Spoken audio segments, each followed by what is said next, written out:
নমস্কার,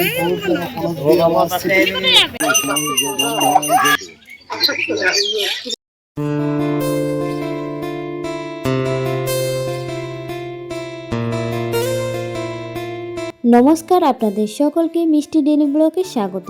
আজ একটা নতুন ভিডিও নিয়ে আবার চলে এসেছি, কিন্তু ভিডিওর প্রথমেই যে এরকম একটা গন্ডগোল হবে বুঝতে পারিনি। দেখতেই পাচ্ছে তোমাদের দাদাভাই ওদিকে দাঁড়িয়ে আছে আর আমি নৌকায় চেপে পড়েছি। এখন কি অসুবিধার মধ্যে পড়েছি, ও না চাপতে পারলো না আমি নামতে পারলাম, তাই আমাকে রীতিমতন আলাদা হয়ে চলে যেতে হলো। এদিকে ও দাঁড়িয়ে পড়েছে। আসলে যখন আমরা চেপে পড়েছিলাম, মানুষ চাপার মতন জায়গা থাকলেও বাইক চাপার মতন কোনো জায়গা ছিল না। আর এদিকে মিষ্টি তার বাবা আসতে না পারার জন্য মিষ্টির মুখটা সাজঝুরি হয়ে আছে। আর এটা হলো মিষ্টির পিসি। আমরা সবাই মিলে আবার একটা জায়গায় ঘুরতে যাচ্ছি, আর সেটা হলো মিষ্টির বাবা আর মিষ্টির মা দুজনই শেকড় বাঁধা যেখানে সেখানে। দেখতেই পাচ্ছে এটা ওপার। এই পাড়টাকে বলা হয় বল্লভপাড়া, মানে নদিয়া জেলা। আর যে পাড়টা আমরা চাপলাম সেটা হলো বর্ধমান জেলা, পূর্ব বর্ধমান, ওটা হলো কাটোয়া। এই যে এইভাবে প্রতিনিয়ত রোজ নৌকা পারাপার হয়। এদিকে মিষ্টির পিসি আর পিসি মশাই দুজনে মিলে মিষ্টিকে নিয়ে তো চলে গেল, আর আমি এখানে ঘাটের সামনে দাঁড়িয়ে আছি কখন আসবে মিষ্টির বাবা, তারপরে আমরা যেতে পারবো। তো পরের নৌকা আসতে কিছুক্ষণ তো একটা টাইম লাগে, সেই টাইমটা আমাকে এখানে দাঁড়িয়ে থাকতে হলো। আজ আমরা একটু সকাল সকালই বেরিয়ে পড়েছি। চারিদিকটা দেখলেই বুঝতে পারবেন যে কীভাবে হালকা কুয়াশা এখনও আছে, ঠিকঠাকভাবে রোদ ওঠেনি। স্নান টান করেই বেরিয়ে পড়েছি। আর যেহেতু আমরা পুজো দেবো, আর পুজো দেবো সেই জায়গাটা হলো আমাদের, মানে আমরা যেখানে যাচ্ছি সেটা হলো আমাদের গ্রামের বাড়ি। আমাদের বলতে কিন্তু শুধু আমার নয়, আমার সঙ্গে মিষ্টির বাবারও কিন্তু গ্রামের বাড়ি, সেক্ষেত্রে মিষ্টিরও গ্রামের বাড়ি। এটা আমার দেশের বাড়ি ঠিকই, কিন্তু আমরা সেইভাবে কখনো থাকিনি বলতে গেলে আমার দাদু ও দেশের বাড়ি থেকে উঠে এসেছিল কাটোয়াতে। সে সূত্রে আমার জন্মস্থান ওখানে নয়, আমার বাবার জন্মস্থান হতে পারে, বাস আমার জন্মস্থান নয়। কিন্তু তোমাদের দাদা ভাইয়ের কিন্তু ওখানেই, মানে জন্ম যেহেতু মামা বাড়িতে হলো, বড় 2-3 বছর ওখানেই হয়েছে। সেক্ষেত্রে ওর একটু হলেও টান আছে, মানে নিজের একটা গ্রাম। কিন্তু আমি তো কখনো থাকিনি, হয়তো বছরে একদিন গেছি, একদিন দুদিন গেছি, এরকম ব্যাপার। তো সেক্ষেত্রে আমার সেইভাবে কোনো ফিলিংস আসে না, গ্রামের বাড়ি এরকম ব্যাপার। আর ও যেহেতু ছোটোবেলায় 2-3 বছর ছিল আর প্রায় মাঝে মাঝে আসতো, তার ওর মধ্যে সেই একটা টান আছে যে এটা আমার বাড়ি, ওখানে আমি বড়, একটু ছোটোবেলাটা কাটিয়েছি, ওর কিছু কিছু স্মৃতি মনে পড়ে। আর আমার তো কোনো স্মৃতি নেই এখানে, তাই আমার সেভাবে কোনো ফিলিংসও আসে না। এই প্রথমবার মিষ্টি আমাদের সঙ্গে সে দেশের বাড়ি বেড়াতে যাচ্ছে, এর আগে যায়নি। তবে এত ছোটোতে কেন আমরা বাইকে করে এইভাবে মিষ্টিকে নিয়ে তার দেশের বাড়ি যাচ্ছি সেটা দেখার জন্যে পুরো ভিডিওটা দেখতে হবে। ভালো লাগলে অবশ্যই লাইক করে দিয়ে যাবেন আর কমেন্টে জানাবেন কেমন লাগলো। তো আজকে কিন্তু উদ্দেশ্যটা একটু অন্যরকম। তো শুধুমাত্র পুজো দেওয়া নয়, আরও একটা মেন কারণের জন্য আমরা ওখানে যাচ্ছি। তাই সেই কারণটা কিসের জন্য জানার জন্য কিন্তু পুরো ভিডিওটা দেখতে হবে। দেখতেই পাচ্ছেন গ্রাম পরিবেশটা ঠিক কীরকম হয়। এদিকে খড়ের বোঝা নিয়ে যাচ্ছে, মানে বলতে গেলে খড়ের বোঝা যাতে নিয়ে যাচ্ছে সেটা 3 চাকা একটা গাড়ি, মানে খুবই একটা রিস্কের ব্যাপার, যে এত লোড হয়েছে জিনিস যে আমরা তার পেছন যেতেও পারলাম না। তাই মাঠের মাঝখান দিয়ে চলে গেলাম, কারণ ওটাকে ওভারটেক করার জন্যে। আর প্রায় আমরা গ্রামের ভেতরে চলে এসেছি। চলুন বাকিটা তো দেখতেই পাবেন কেন এসেছি হঠাৎ এই গ্রামে, এই ঠান্ডায়, এই সকালবেলায়। চলুন পুরো ভিডিওটা দেখতে থাকুন তাহলে। বন্ধুরা, এবার আমি যাচ্ছি বাঁধের ওপর দিয়ে। এই বাঁধ আগে কাঁচা ছিল, এখন কিন্তু ঢালাই করে দিয়েছে।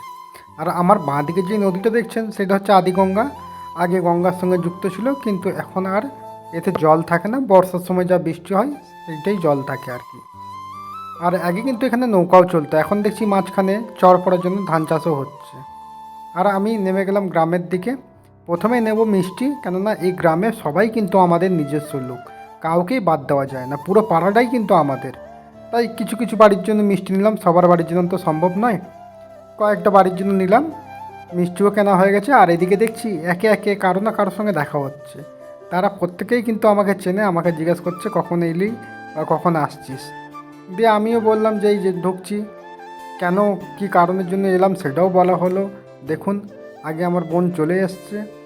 এবার এই দিক থেকে আমি বাঁ দিকে যাব, সামনেই পড়বে একটা বারোয়ারি তলা, অর্থাৎ এই দুর্গা মন্দির। এইটাই ছিল আদি দুর্গা মন্দির। বন্ধুরা, এটাই হচ্ছে আমাদের আদি বাড়ি। এবার চলে এসেছি মন্দিরের কাছে মেয়েকে নিয়ে পুজো দিতে, কিন্তু দেখি পুরোহিত মশাই এখনও নেই। আমাদের অনেকক্ষণই অপেক্ষা করতে হলো, কেননা পুরোহিত মশাই আসবে তবে তো পুজো হবে। এবার দেখুন আশেপাশে একটা জায়গাটা পুরোই গ্রাম, আর এদিকে মেয়ে কিন্তু খুবই খেলা করছে। আবার দেখি পুজোর সময় মেয়ে কী করে, কেননা মেয়ে কিন্তু ঘন্টার আওয়াজ শুনলে ভয় পায়, ঘন্টা আর শঙ্খ। আর দেখুন এই গাছের নিচেই কিন্তু একটা পুজোটা হয়। এইটা কিন্তু বহুত প্রাচীনকাল থেকে পুজোটা হয়ে আসছে, আমার জন্মের আগে থেকে। প্রায় আমার 35 বছর হতে চললো। আর এই দেখুন দুটি ষাঁড় মন্দিরের সামনেই রাখা। আর সামনে যে মন্দিরটা একটু আগে দেখালাম, সেটা কিন্তু নতুন করে বানানো হয়েছে। আর এইদিকে গ্রামের ঘরগুলো কিন্তু আগে পুরোই মাটির ছিল, এখন কিন্তু বানানো হয়েছে। আর এইটাই হচ্ছে মন্দিরটা, যেটা নতুন মন্দির তৈরি হয়েছে বললাম সেটা।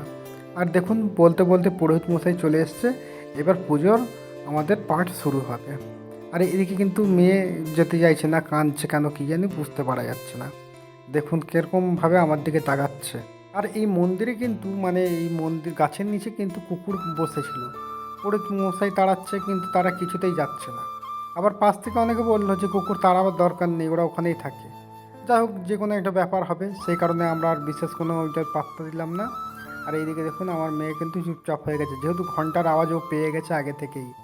এবার কিছুক্ষণ পর ওর কান্নাকাটি শুরু হবে। এদিকে পুরোহিত মশাই কিন্তু পুজোর জোগাড় করতে শুরু করে দিয়েছেন। আর ওইদিকে দেখুন কুকুরও লেজ নাড়তে শুরু করেছে। আর এইদিকে এই গাছের নিচেই কিন্তু পুজোটা মেন পুজো হয় আমাদের এদিকে পৌষ মাসের শেষের দিন, অর্থাৎ পৌষ সংক্রান্তিতে এখানে কিন্তু বিশাল একটা জাঁকজমক করে পুজো হয়। ভাবছিলাম আসবো এই বছর, দেখা যাক, এখনও পর্যন্ত সময় আসেনি। আর এদিকে পুরোহিত মশাই কিন্তু নিজের পুজোর জোগাড় করতে করতে পুজো প্রায় আরম্ভ করে দিয়েছেন। কুকুরগুলোকে তাড়াচ্ছিলেন উনিও, কিন্তু কুকুরগুলো কিছুতেই যেতে রাজি হচ্ছিল না। এদিকে গ্রামের যে বাচ্চারা আছে তারা কিন্তু পুজো হলেই বাটি নিয়ে চলে আসে প্রসাদ নেওয়ার জন্য।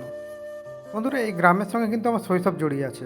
যদিও বেশি বছর ছিলাম না, হয়তো জন্মের বছর 2 বা বছর 3 এখানে ছিলাম, তাও কিছু কিছু কথা মনে পড়ে। আবার যখন বাবার সঙ্গে আসতাম তখন এইদিক ওদিক ঘুরে বেড়াতাম। আর দেখুন একটা বাচ্চা থাকতে থাকতে কিন্তু অনেকেই চলে এসছে। এবার পুজোর জোগাড় প্রায় হয়ে গেছে, পুরোহিত মশাই পুজো শুরু করবেন।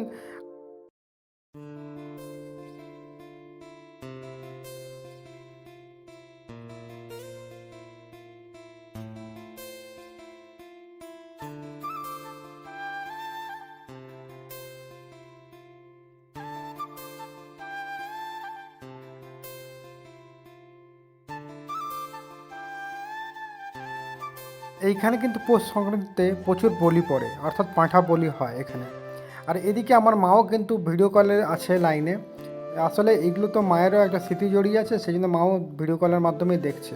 আর আর এদিকে আমার মেয়ে ঘন্টার আওয়াজ শুনে কিন্তু কাঁদতে আরম্ভ করেছে। দেখুন কীভাবে কাঁদছে, ওর পিসিকে কেমনভাবে বিরক্ত করছে, জড়ি জড়ি ধরছে।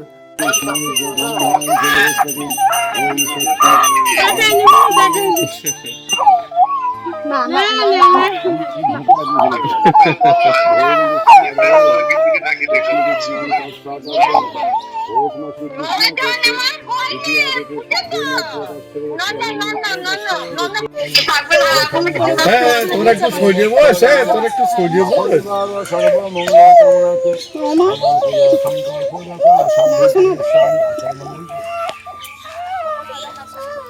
এদিকে কিন্তু আমার মেয়ের কান্না দেখে আমার মাও কিন্তু মেয়েকে ফোনের মাধ্যমে আদর করছে। ভিডিও কলে দেখছে আর বলছে কাঁদে না কাঁদে না, ওটা পুজো হচ্ছে পুজো হচ্ছে। কিন্তু সে কি আর বোঝে, সে তো একটুতেই ঘন্টার আওয়াজেই কাঁদতে আরম্ভ করে দিয়েছে। আর এদিকে দেখুন আস্তে আস্তে ঘুম পেয়েছে, এবার ঘুম হবে মনে হচ্ছে। যেহেতু অনেকক্ষণ আগে খেয়েছে, আমি বুঝতে পারিনি যে ঠাকুর মশাইকে সঙ্গে সঙ্গে পাওয়া যাবে না, তাই ওর দুধের বোতলটাও আনা হয়নি। ভাবলাম তাড়াতাড়ি পুজো হবে বাড়ি চলে যাবো, কিন্তু সেরকম হলো না। আর এদিকে দেখুন কিন্তু ওর কান্না কিন্তু এখনও থামেনি, এখনও কেঁদে চলেছে। নম শিবায় সংক্রান্ত নিবেদায় শান্তাং গতি ওম পরমেশ্বর সম্ভব ওম দুর্গায় নমঃ পুষ্পং ওম দুর্গায় নমঃ গন্ধে পুষ্পিঙ্গায় শ্রী গৌপালেভ্য অষ্টাদি রসোবতারেভ্য নমঃ কাল্যাদি রসমহ বিদ্যাভ্য ওম ব্রহ্মদেবতায় নমঃ গন্ধং খবল দেবায় নমঃ পুষ্পং ওম খবল দেবায় নমঃ। একটা কথা বললেই নয়, গ্রামের পরিবেশ কিন্তু আজও আমার খুবই ভালো লাগে। সত্যিকারে গ্রামের মানুষ যে এখনও অত সহজ সরল সেই বাচ্চাগুলোকে দেখলেই বোঝা যায়। সামনে কিন্তু ওদের গার্জেন দাঁড়িয়ে আছে, কিন্তু কেউ কিছু মানা করছে না। কিন্তু শহর অঞ্চলের এরকম কোনো বাচ্চাকে দেখা যায় না যে বাটি হাতে কোনো মন্দিরের মধ্যে দাঁড়িয়ে আছে। কেননা শহর এলাকার মধ্যে একটা প্রেস্টিজের ব্যাপার রয়েছে, মান সম্মানের ব্যাপার রয়েছে। গ্রাম এলাকায় কিন্তু সেটা নয়। আমাদের রীতিমতো পুরনো যেই মণ্ডপ আছে সেখানে পুজো হয়ে গেছে। এবার নতুন যে মন্দিরটা তৈরি হয়েছে ওখানে পুজো দিতে এসেছি। এবার পুজো দেওয়া হয়ে গেছে, এবার মেয়েকে একটু দর্শন করিয়ে বাইরে বেরিয়ে আনলাম। এবার বাইরে বসে একটা ভিডিও করলাম, আবার ছবিও তুললাম। দেখুন একের পর এক ছবিও তোলা হচ্ছে, আবার ভিডিও করা হচ্ছে। এতে কিন্তু আমার ভগ্নিপথ মানে ওই মিষ্টির পিসমশাই কিন্তু খিদে পেয়েছে বলে তাড়াতাড়ি যাওয়ার জন্য তাড়াহুড়ো করছে। আর এদিকে কাকাদের বাড়িতে খাওয়া দাওয়া করে বেরিয়ে পড়লাম বিকেলে আবার বাড়ির উদ্দেশ্যে। আশা করবো আপনাদের ভিডিওটি ভালো লেগেছে। আশা করবো আপনারা সকলে সুস্থ থাকবেন, ভালো থাকবেন। দেখা হবে আবার পরের ভিডিওতে। ততক্ষণের জন্য টাটা, নমস্কার।